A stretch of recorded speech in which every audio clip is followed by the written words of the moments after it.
भाई है पुनः पुनः प्रवेश करें।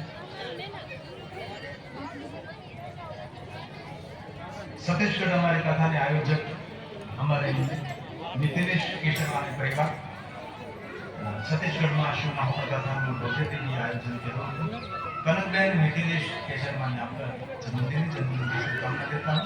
महादेव का आशीर्वाद रहे कनकबेन आपके ऊपर भगवान शिव जी की कृपा रहे आपका आरोग्य प्रसन्नता रहे। भाव प्रकट करते हुए कनकबेन नितिनेश केशवानी जन्मदिन की बहुत बहुत शुभकामनाएं व्यक्त करता हूँ। छत्तीसगढ़ में आपने अति भव्यातीत भव्य शिव का आयोजन किया, बहुत हृदय से आशीर्वाद।